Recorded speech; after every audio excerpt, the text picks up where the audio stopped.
How you doing, everyone? It's your old pal Jim here, and we're going to be doing something a little different in this video. Normally I do Let's Plays and whatnot, but I've noticed that they tend to drag on a little bit. So in an effort to appeal to more people, I'm going to do these videos. Let me know what you think. Anyway, I figured I'd start off with the game that really challenged me in my youth. Well, so much that I never really even beaten it. I'll be talking about the incredible Crash Dummies for the Super Nintendo. Now, they didn't pick the Crash Dummies out of thin air. I mean, there's an actual good reason as to why they chose them to make a game out of it. Let's do a little history lesson before we get to the good stuff.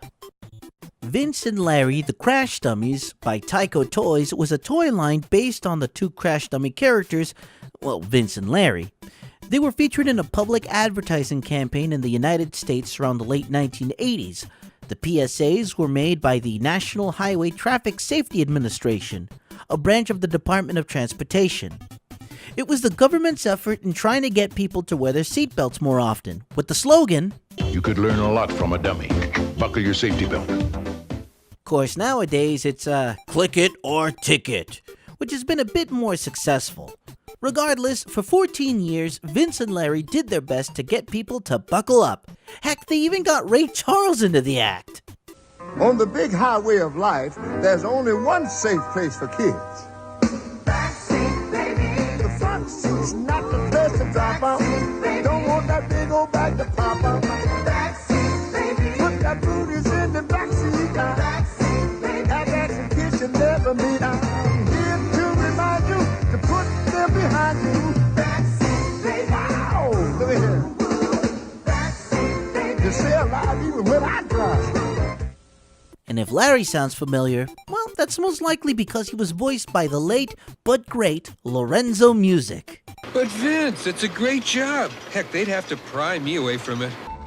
As a joke, I've tied John's shoelaces together. I'm Peter Venkman. Dr. Peter Venkman. I'm a scientist. They played such an integral part in helping driving safety that General Motors donated some of the props and the costumes used in the original commercials to the Museum of American History. As of this video, you can still go see them. However, in late 1991, early 1992, 3 major TV networks banned the Don't Be a Dummy PSAs in fear that it would look like they were promotions to the Tyco toy line.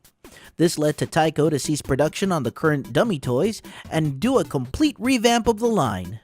The solution was to rename the toy line to The Incredible Crash Dummies, which led to the second series of toys.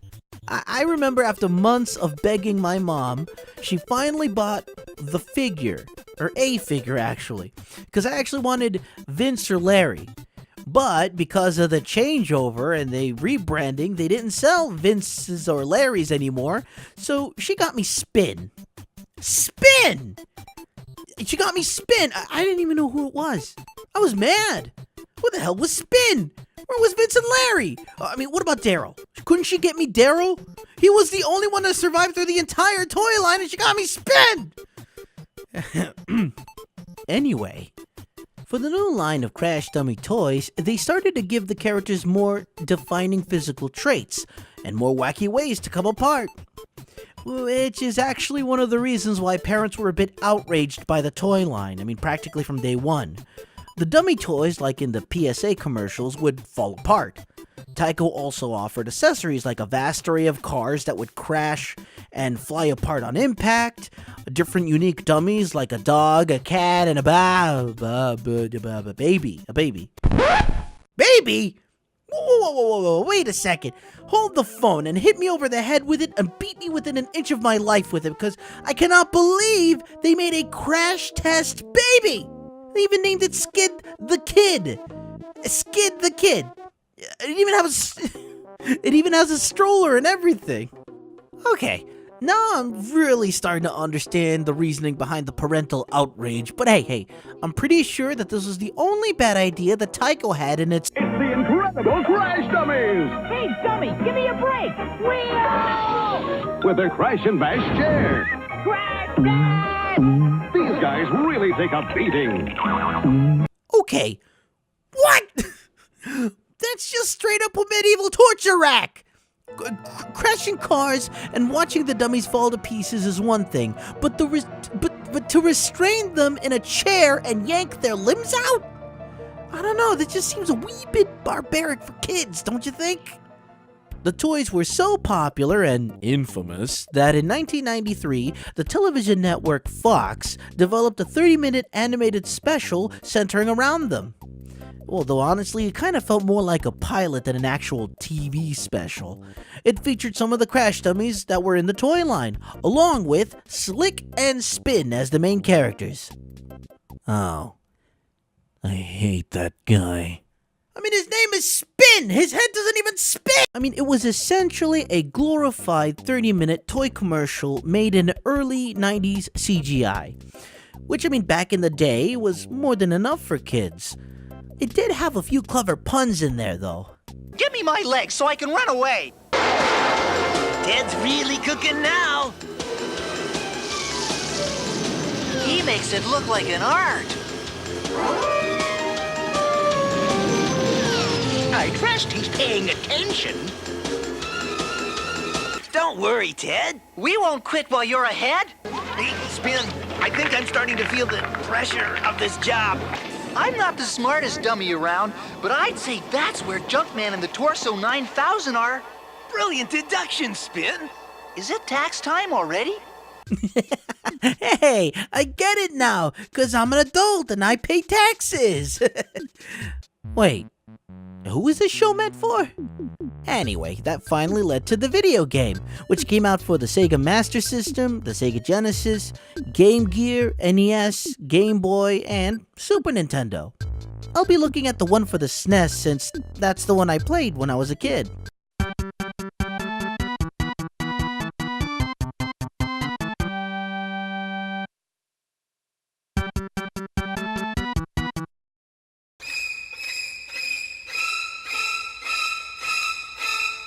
Oh no. Wait, hang on. Maybe this is like the one game from LJN that, kinda doesn't suck? Or at least doesn't suck worse than a broken vacuum cleaner? I mean, one can hope, right? The Incredible Crash Dummies for the Super Nintendo Entertainment System basically uses the same plot as the latter half of the animated pilot that we talked about earlier. Dr. Zub gets kidnapped by the bad guy that's named Junkman, but I'll call him Junkman because I have no respect for him. And it's up to our intrepid heroes to rescue him. After they put themselves back together again. Oh man, look at these pictures. What is this, a cinematic? Was that what's happening right now? Is this technically a cinematic? Because it looks like something a 10-year-old drew that's currently hanging on Mama's refrigerator. You play as Slick because Spin is a dickweed. It plays like your standard 2D side-scroller. You got your running, your wrenches being shot out of your chest, you duck by literally falling to pieces, and...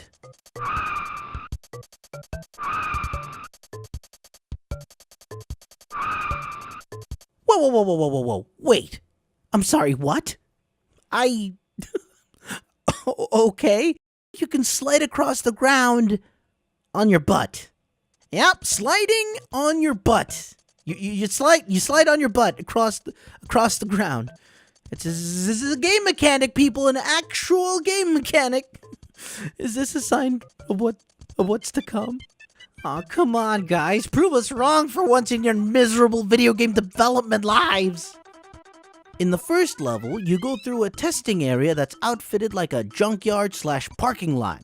You deal with evil jumping parking meters, rogue dummies on mopeds and cars, and some of the cars are straight up just dropped from above with a dummy still inside. You also get these blue, evil robotic enemies that are maybe Junkman's henchmen? I don't know. Well, they don't look like dummies to me. They look more like nightmare fuel. I guess I'll just keep going. Oh, well, no, there goes the other arm. I guess I'm just gonna drag myself across the floor. Yeah, no, it's okay. I'm good. Apparently, your limbs serve as your health in this game. Every hit you take causes you to lose a limb. You die when you're just down to your head, because, it's essentially an allegory to life, am I right? One thing that quickly becomes evident is that no consideration was given to the fact that a particular sound effect would end up being a little overused.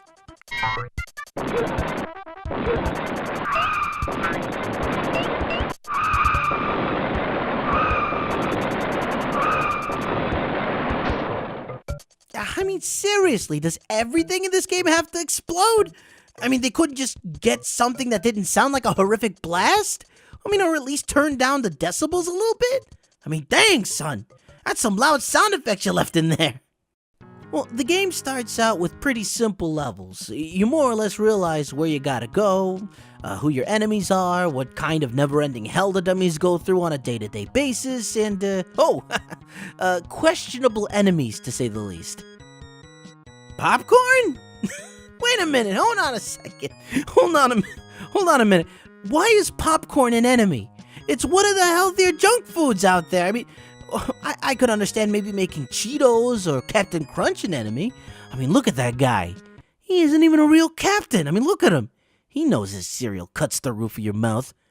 He loves it. When you get to the end of a stage, Slick bounces off a huge pad, and your time remaining is added to your overall score.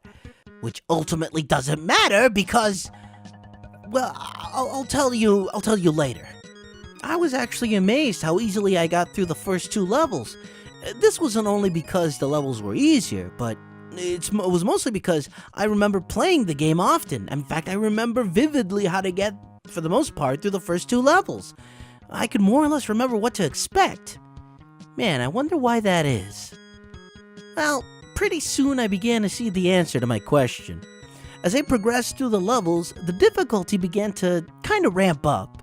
Although, I'm not talking about a bump, I'm talking about a skyscraper-sized kind of ramp up. The first 4 levels were pretty manageable, even with the last 2 not even benefiting from my memory. I don't recall beating those. But after level 4, I think that's when LJN began to show its true colors. Amidst the frustrating bonus challenges and the nonsensical cinematic breaks between some levels, which often consisted of only just bad jokes and buckle your safety belt reminders, the game becomes astonishingly difficult. I mean, for later stages, you rely solely on remembering the layout. It's practically impossible to get through it on a first playthrough. You have to know what's coming. I mean, there's no guesswork here. And, do you know what happens when you get game over?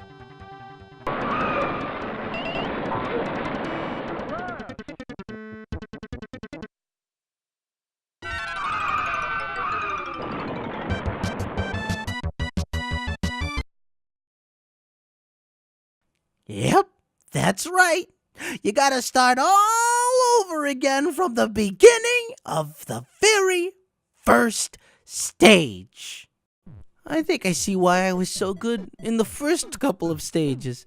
It's probably because I spent countless hours, nay, days, if not months, trying to beat this game because I was unfortunate enough to be a big fan of the Incredible Crash Dummies. And every single time, I would die. No, you know what? Screw it. No, I'm gonna cheat to skip to the last boss. I'm an adult. I've done my time. I've bought this game and invested hours upon hours of my young childhood. I'll never get it back. But I demand. No. I deserve to beat this game. All right, last level. Beat Junkman. I have several years of repressed anger and frustration about this game. I'm ready.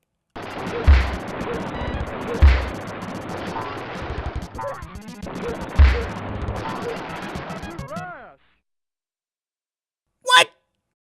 Okay, no amount of playing the other stages could have prepared me for this moment. Most of the bosses that you fight in the game are a bit of an amalgamation of creativity and nightmare fuel. Junkman is no exception. Your only options when you fight bosses in general are typically to either hurl wrenches at them or to jump on them. This is made difficult because once you run out of wrenches, that's it. And you only find a certain amount between the stages. Once your wrenches get used up, that's it. So you end up having to jump on the boss, and that itself is a nightmare. See, the problem is bosses have projectiles, they jump around and try to have at you at every chance that they can get while doing all that at the same time. I mean, all you can do is try to clear out of the way while trying to jump on them. It gets to be even more frustrating because sometimes you get hit while jumping on them with no way to avoid the getting hit. So how am I supposed to avoid getting hit while I'm jumping on them? How?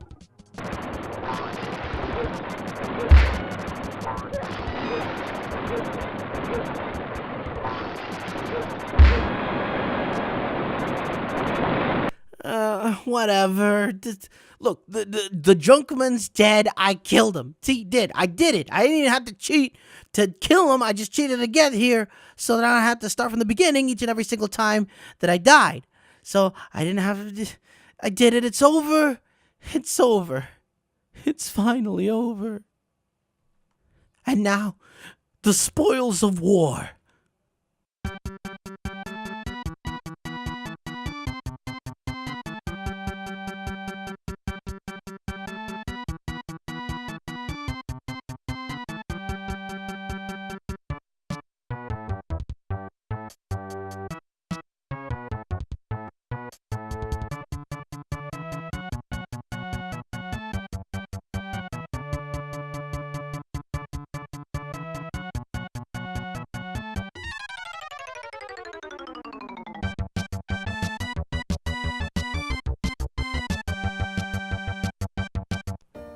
Wait, that's it? That's it? That's it? That's all I'm gonna get? A copy and paste ending from the pilot along with an empty promise from the bad guy? That's it? I can't even leave the credits. It's trapped me in the credits loop of 2 pages worth of credits. I can't even. What the hell is this supposed to? The points don't even matter because it's not even gonna save them because it forces you to reset the game. So why bother with points? You're gonna write them down after you beat the game and say, look, this is how much I earned in the Incredible Crash Dummies game. I'm number 1. You die and the points are gone. You win and beat the game and the points are gone. There's literally 0 satisfaction from beating this game, and I'm angry I wasted even more time now as an adult playing this poorly put together, poor excuse for a game. I spit on you, LJN. What can I say about the game that I haven't said already? It's a pretty bad game. Which is a shame because I love the Incredible Crash Dummies. The toys, the PSAs, the pilot. What kills the game is its rampant difficulty. The fact that it makes you have to learn in order to play it, and then when you die, having to start from the beginning. That's what kills it for me. I know games were normally like this. I mean, rather difficult and unforgiving back in the day, but I don't remember them being so bad. Maybe it's because it's an LJN game? Or maybe it's because I have a selective memory. I did block out the part that I cried when I played this game as a kid. I guess I'll find out once I do more of these videos. Just an interesting factoid while I try to regain my sanity over here. In 2004, Fox commissioned a new series of Crash Dummy shorts. They featured an all-new cast and even had their own toy line for a while. That was a little short-lived, though. In 2005, the shorts ceased productions and were replaced with Teenage Mutant Ninja Turtle shorts. When it comes down to it, I'd rather remember the Incredible Crash Dummies for what made me love them in the first place as a kid. Falling apart, reminding us to be safe on the road, and bad puns. Now, if you'll excuse me, I'm gonna go look for a Larry or Vince figurine on the internet garage sale known as eBay. Toodles! Wait, $40?